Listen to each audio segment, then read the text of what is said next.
कौन कौन से अन्न चढ़ाने से कौन कौन से फलों की प्राप्ति होती है। तो हम आपको आज विस्तार पूर्वक बताएंगे कि शिव पुराण के अनुसार कौन कौन से अन्न शिवलिंग के ऊपर चढ़ाना चाहिए तथा उनको चढ़ाने से कौन से फलों की प्राप्ति होती है एवं कौन सी कामनाओं के लिए आपको कौन सा अन्न शिवलिंग के ऊपर समर्पित करना चाहिए। हमारे इस वीडियो को अंत तक जरूर देखिएगा और अधिक से अधिक लोगों को शेयर भी करिएगा। हमारे सनातन धर्म में जितने भी देवी देवता हैं उनमें सबसे जल्दी यदि कोई देवता प्रसन्न होते हैं तो वो बाबा भोलेनाथ है और बाबा भोलेनाथ को प्रसन्न करके आप अपने जीवन की मनचाही कामनाओं को पूर्ण कर सकते हैं।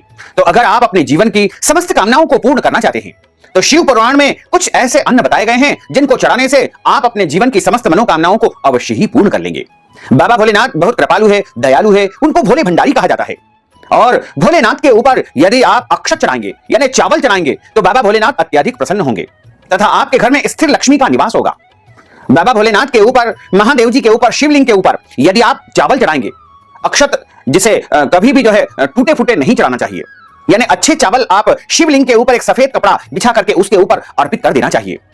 अक्षत चढ़ाने से बाबा भोलेनाथ के साथ साथ माता महालक्ष्मी भी अत्यधिक प्रसन्न होती है। शिवलिंग के ऊपर आप सफेद कपड़ा बिछा करके उसके ऊपर चावल यानी अक्षत चढ़ाएं। अगले दिन उस कपड़े में उन चावल को बांध करके किसी भी मंदिर में अथवा ब्राह्मण को आपको दान कर देना चाहिए। ऐसा करने से आपके घर में अखंड लक्ष्मी का निवास होगा, स्थिर लक्ष्मी का निवास होगा तथा आपके घर में किसी भी प्रकार की कोई कमी नहीं आएगी।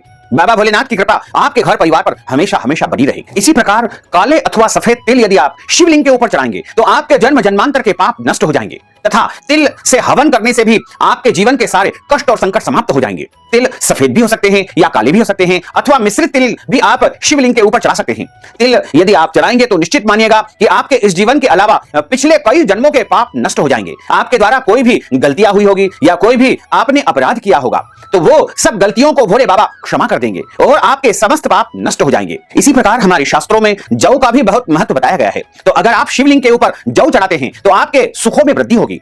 यदि आप भोले बाबा के ऊपर गेहूं चढ़ाएंगे तो आपके घर में संतान की प्राप्ति होगी, संतान की उन्नति तथा प्रगति होगी। आपके घर में अभी तक संतान प्राप्ति का अवसर नहीं आया है तो आपको गेहूं भोले बाबा को अर्पित करना चाहिए। ऐसा करने से आपको मनचाही पुत्र अथवा पुत्री की प्राप्ति हो जाएगी और यदि संतान प्राप्त हो चुकी है तो संतान की उन्नति तथा प्रगति होने लगेगी। अगर आप शिवलिंग के ऊपर हरे मूंग चढ़ाते हैं तो आपके घर में सुख शांति समृद्धि आएगी, भौतिक सुख सुविधाओं की प्राप्ति होगी, जीवन में हरियाली आएगी, जीवन में खुशहाली आएगी तथा बाबा भोलेनाथ के साथ साथ माता पार्वती भी अत्यधिक प्रसन्न होगी और आपके जीवन की समस्त इच्छाएं, समस्त मनोकामनाएं अवश्य ही पूर्ण हो जाएगी। इसमें कोई संशय नहीं है। अगर आप बाबा भोलेनाथ को बाजरा चढ़ाएंगे तो आपको धर्म, अर्थ तथा काम एवं मोक्ष की प्राप्ति होगी, यानी आपको धर्म का पुण्य तो अवश्य ही मिलेगा तथा धन भी आपको प्राप्त होगा और समस्त कामनाएं आपकी पूर्ण होने लगेगी और अंत समय में आपको मोक्ष पद की प्राप्ति भी हो जाएगी। बाजरा जो कि हम पक्षियों को खिलाते हैं वो बाजरा भोलेनाथ को आप अर्पित करें।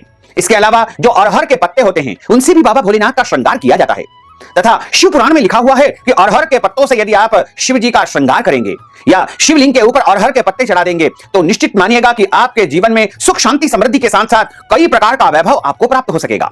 बाबा भोलेनाथ बहुत दयालु है, कृपालु है। अगर आप उनको नारियल, गंध, अक्षत, पुष्प या फिर बिल्व पत्र, शमी पत्र अर्पण करते हैं तो निश्चित तौर से आपके कई जन्मों के पाप नष्ट हो जाते हैं तथा आपको इस जीवन में समस्त सुखों की प्राप्ति होती है और बाबा की कृपा से आप निरंतर उन्नति तथा प्रगति को प्राप्त कर पाएंगे। तो हमने जो वस्तुएं बताई गई है ये ओम नमः शिवाय का उच्चारण करते हुए सभी भक्तजन एवं माताएं बहनें भगवान शिव जी को ये अन्न अर्पित करेंगे तो निश्चित तौर से उनके जीवन की जो भी इच्छाएं होगी, जो भी मुरादें होगी, जो मनोकामनाएं होंगी वो शीघ्र ही पूर्ण हो जाएगी और जीवन में निरंतर आगे बढ़ते जाएंगे क्योंकि बाबा भोलेनाथ सबसे जल्दी प्रसन्न हो जाते हैं और ये अन्न यदि आप चढ़ा देंगे तो आपके जीवन की समस्त मनोकामनाएं अवश्य ही बाबा भोलेनाथ तथा माता पार्वती पूर्ण कर देगी। इसमें कोई संशय